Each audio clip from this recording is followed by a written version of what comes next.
That is uncomfortable. Most of us don't want to talk about it or plan for it. By facing it, we are forced to accept the reality of the situation, that death is inevitable. So we choose to tiptoe around the topic until it's too late. But what if we talk about it?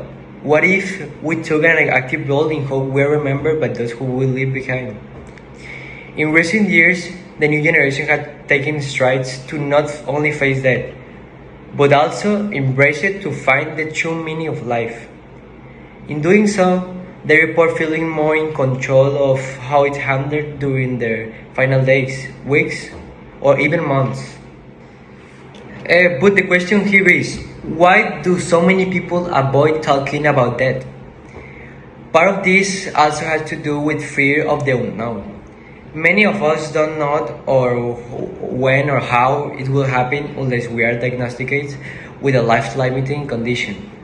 Even then, we sometimes choose to ignore that it's coming. Instead, we would rather focus on what life has to offer, including our own dreams, goals, and wishes.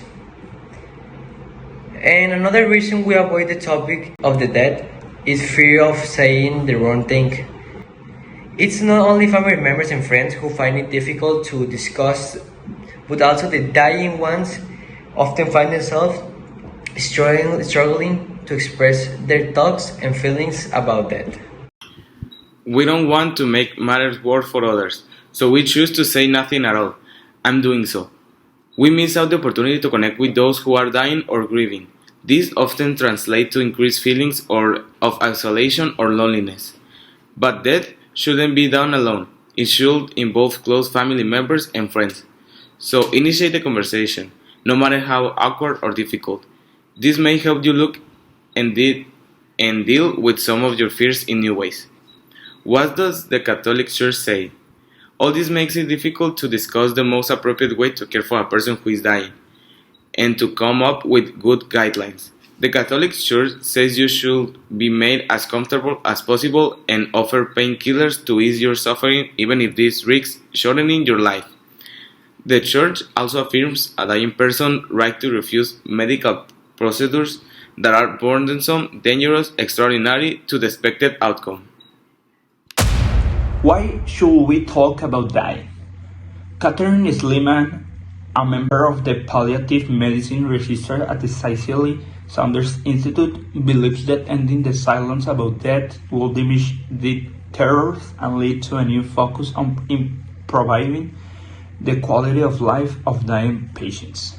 She says we prepare to our arrival of a new baby. We plan for it. We think what we are going to buy and what we are going to call the new baby.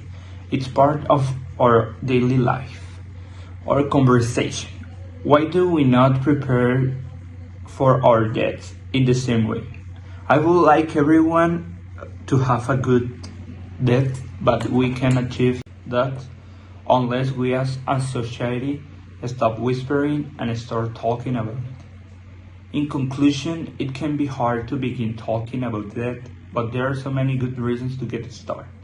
Being more open about death can help us confront our own mortality and play a role in how we grieve. Talking more openly about death can feel unfamiliar, but you should never be ashamed of having questions. There is nothing strange about wondering about things.